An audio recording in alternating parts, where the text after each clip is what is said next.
Time's ticking. Commanders Nation. Your legendary backfield's hours away from Jerry Jones hijacking it. Your franchise player pumps the fist as contracts stink, and an immortal buried by everyone is going Godzilla in practice. But attention! This isn't a drill. This is the final window to grasp how these three moves will define whether we explode or self-destruct. What's worse? Watching Dallas twist a knife with a traitor, or discovering our GM bet your future on a ghost that doesn't exist? Here's the exclusive spy report Adam Peters doesn't want you to see. Why the 7th-round rookie might win the war against the veteran, the names of teams already tempting the star receiver, and the irrefutable proof that Kinlaw is the man saying, Francisco ruined. Hit the bell before the mods delete this and get ready to blow your mind. Listen closely, because what I'm about to tell you will change your perspective on this team. Brian Robinson, the same Brian Robinson who has been our workhorse for 3 consecutive seasons, the one who survived gunshots and came back stronger, is now on the ropes and might not be on the final roster. I believe many of you haven't realized the magnitude of what's happening in the backfield. As Robinson fights to keep his job, a 7th-round rookie named Jaquary Crosky-Merritt is doing things even the most seasoned veterans can't in their first practices. Now I ask you, how is it possible that a 7th-round pick is outdoing our RB one of the past 3 years? Robinson's story is epic, and that's why this situation hurts so much. This man was selected in the 3rd round of the 2022 draft, and before he could even play his first professional season, he suffered 2 gunshot wounds in a robbery attempt in Washington, D.C. Most people thought his career was over before it began, but Robinson showed he had the heart of a warrior. He came back stronger than anyone expected. In his shortened rookie season, he showed flashes of greatness. But it was in 2023 and 2024 that he truly established himself as the dependable back Washington needed. With 799 yards and 8 touchdowns in 2024, playing with quarterbacks who were no Tom Brady, Robinson proved he could be productive no matter the circumstances. I remember when we had no one consistently catching the ball. Robinson was the only one who could move the chains. He was our plan B, C, and D all at once. When the passing plays failed, we handed the ball to Robinson, and he found a way to get the necessary yards. But here's the problem. Football is a sport that doesn't forgive nostalgia. What you did yesterday doesn't matter if there's someone better available today. And Jaquary Crosky-Merritt is proving he might be that better someone.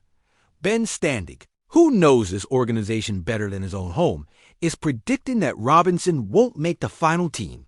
I tell you this, when Standig speaks, it's because he has insider information. This man has been following the Commanders since before they were the Commanders. And if he says Robinson is in trouble, then Robinson is in serious trouble. Standig has seen almost everything that's happened in this organization over the past 15 years. He's seen veteran players cut without fanfare, rookies displace established players, and seen decisions that seemed unthinkable in July become obvious in September. If he's reporting that Robinson might not make the roster, it's because he's seeing something in practice the rest of us aren't. The situation gets more interesting when analyzing trade options. The Chargers need help after Najee Harris' bizarre injury in a fireworks accident. I believe Jim Harbaugh would be willing to give Robinson a chance in his running system. Harbaugh has shown throughout his career that he can maximize the talent of runners other teams have underestimated. His system at Michigan produced explosive runners year after year, and now with the Chargers, he's implementing that same approach. Robinson would be perfect for what Harbaugh wants to do.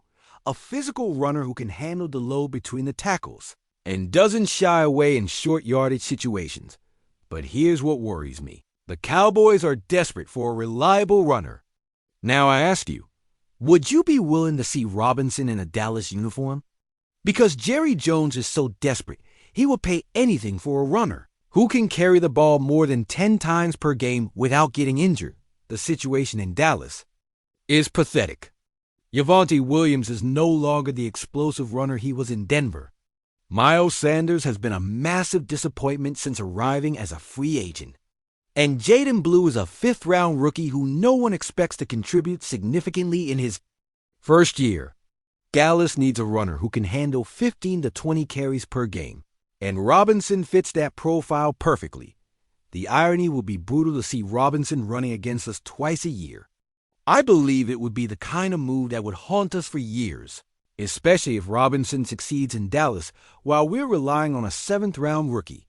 Kansas City is also in the conversation. Andy Reid knows Isaiah Pacheco needs competition, and Robinson might be just what they need to make another Super Bowl run. The Chiefs have proven they know how to use multiple runners effectively, and Robinson will be a perfect piece in their offensive puzzle. I believe that if the Chiefs call, Peter should listen, because we could get a decent compensatory pick. Kansas City is always willing to make moves to improve their roster, and they have the picks and cap space to make a trade work. But here's the real question we're all asking. Is Krosky Merritt really that good, or is Robinson having a bad camp? I tell you after seeing the practices, this rookie has something special. Krosky Merritt came to Washington as a project. Seventh-round picks are usually players who need development and might contribute on special teams in their first year. But this young man is showing instincts that can't be taught. He has the vision to find gaps Robinson never could see, and he has the speed to exploit those opportunities. What impresses me most about Krosky Merritt is his patience. Robinson was always a runner who attacked the first gap he saw, which worked in many situations, but also limited his upside. Krosky Merritt is showing the patience to wait for plays to develop and the explosiveness to capitalize when opportunities present themselves. Austin Eckler is also in the mix, and his experience in passing situations gives him an edge over Robinson. Now I ask you, is it worth keeping Robinson if Eckler does everything he does but better on third down? Eckler has been one of the best pass-catching backs in the league over the past few years. His ability to lead the backfield and create mismatches against linebackers is precisely what Cliff Kingsbury wants in his offensive system. Robinson never developed those skills as a receiver, which limited his use in down and distance specifics. The reality is that modern game favors versatile runners who can contribute on all three downs.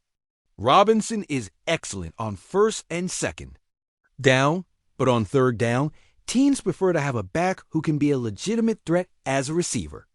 Eckler offers that versatility. Here's where it really gets tense, and I believe many fans don't understand the gravity of the situation with Terry McLaurin.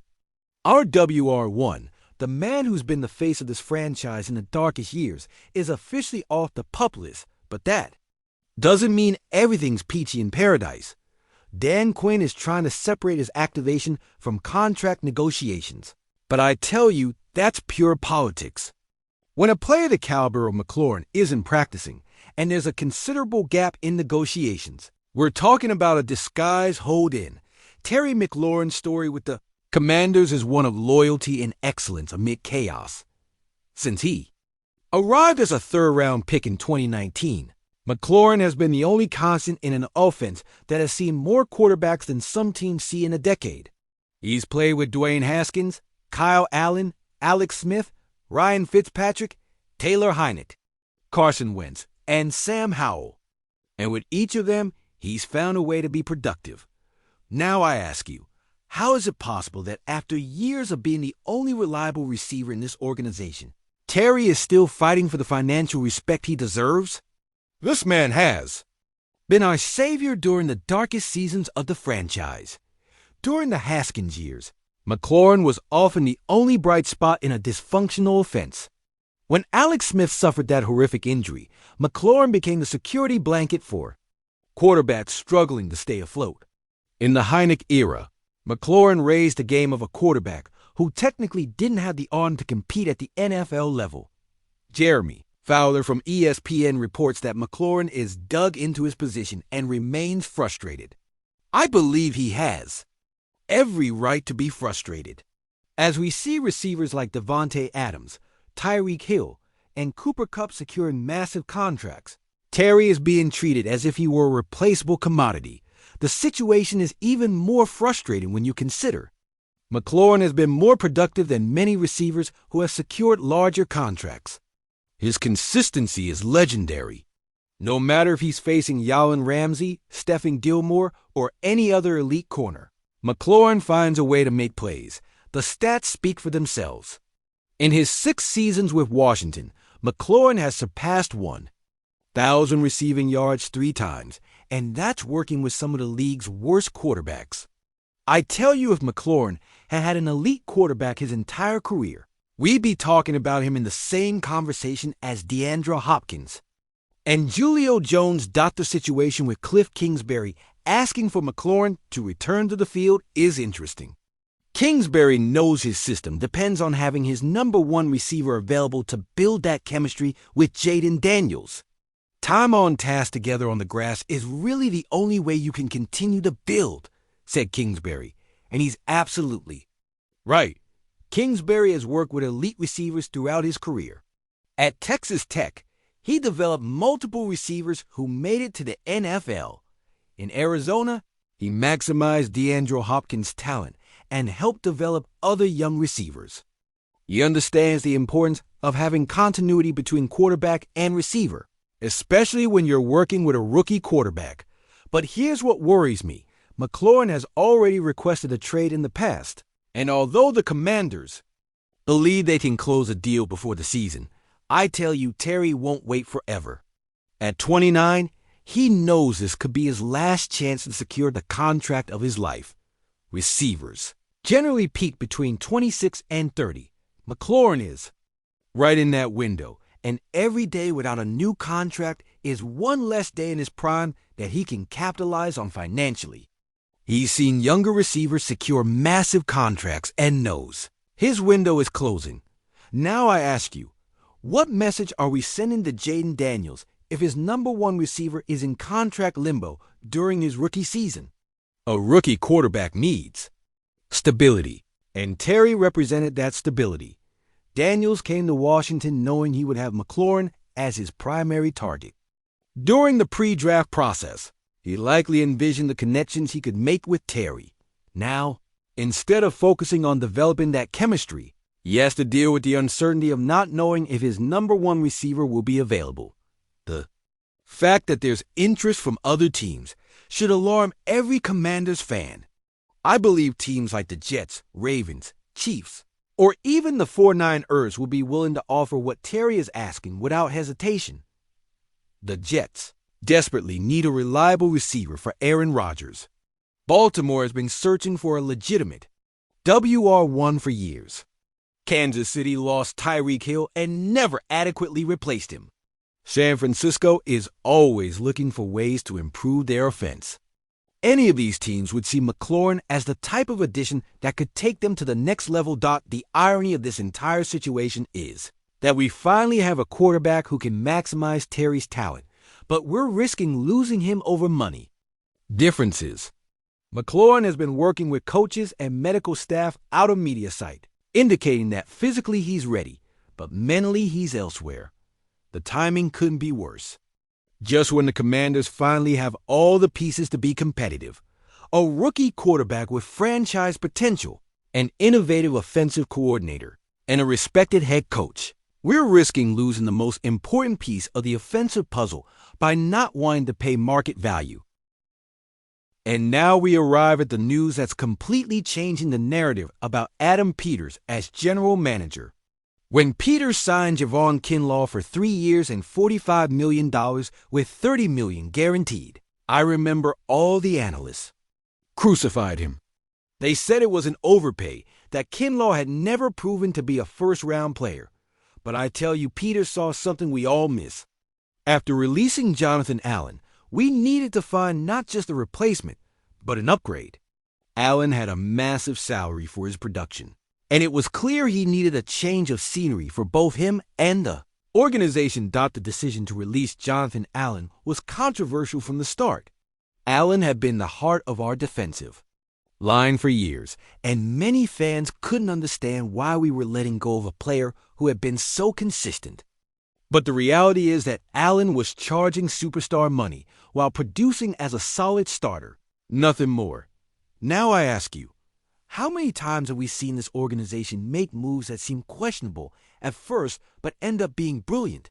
Peters is showing he has an eye for undeveloped talent and the courage to take calculated risks. Kinlaw's story in the NFL has been one of unrealized potential. He was selected in the first round of the 2020 draft by the 49ers with the expectation that you will become a dominant pass rusher from the inside. San Francisco needed help on their defensive line, and Kinlaw had all the physical tools to be successful in Robert Saleh's system, but injuries started piling up immediately. Kinlaw never managed to maintain momentum during his years in San Francisco. Just when it seemed like he was finding his rhythm, another injury would sideline him for weeks or months. The 49ers, who were in win-now mode, couldn't afford to wait for Kinlaw to develop. His year with the Jets was solid, but not spectacular. Kinlaw showed flashes of what he could do when healthy, but never had the opportunity to be the man on that defensive line. The Jets had other more urgent issues, and Kinlaw got lost amid the team's multiple needs. That's why no one expected him to get such a generous contract.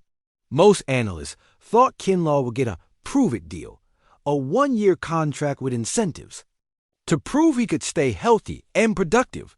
But here's the difference. Washington gave Kinlaw something he never had: total confidence from the organization. Peters bet his reputation as GM on this signing, and I believe that confidence is unlocking Kinlaw's real potential. Peters has shown throughout his career that he knows how to evaluate defensive talent. During his years with San Francisco, he was instrumental in building one of the league's best defenses. He was involved in decisions that led the 49ers to multiple NFC championship games and a Super Bowl. When Peters looked at Kinlaw, he didn't see a first-round bust. He saw an elite athlete who'd never been in the right situation to maximize his talent. He saw someone with the physical tools, but needed the right environment to flourish. Reports from training camp have been incredible. Kinlaw isn't just physically dominating, but showing leadership and an intensity this defensive line desperately needed. He's brought back that nastiness we lost when Allen left. Teammates have immediately noticed the difference. Kinlaw is setting the tone in every practice with his intensity and motor. He's challenging offensive linemen in ways they hadn't experienced in previous years. His presence is raising the level of play of the entire defensive unit. Now, I ask can you imagine what this defensive line can do with Kinlaw, a rejuvenated Darren Payne, and Johnny Newton as an interior pass rusher? This could be one of the best interior defensive lines in the NFL. Payne is finally stepping out of Allen's shadow and showing why he was a first-round pick. For years, Payne was the other guy on that defensive line, but now he has the chance to be the veteran leader this unit needs.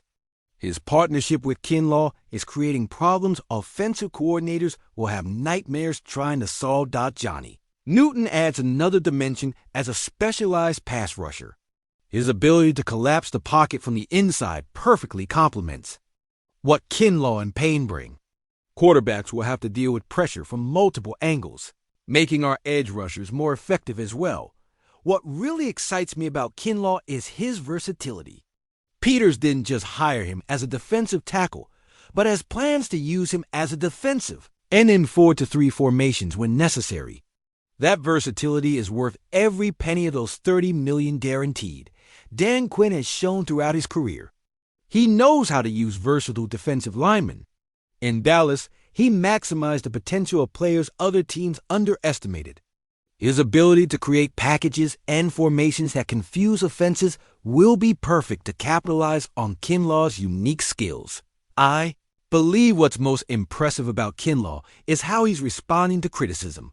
He heard everything said about his contract, and instead of shrinking, he's using that negative energy as motivation.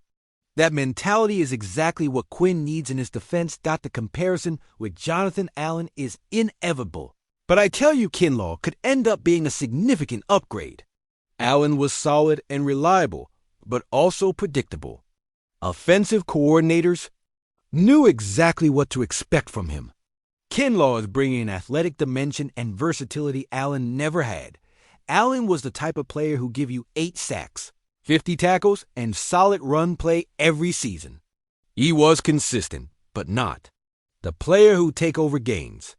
Kinlaw has the potential to be that game-changer type who can dominate opponents in crucial moments. If Kinlaw maintains this level during the regular season, Peters will come off as a genius. And all those critics who said it was an overpay will have to eat their words. More importantly, the Commanders will have a defense that can compete against any offense in the league. Look, these 3 stories are connected in a way many people don't see. Peters is building a whole new culture in Washington, where talent and potential matter more than names or past reputations. Could Brian Robinson be cut for a 7th round? Rookie? Absolutely.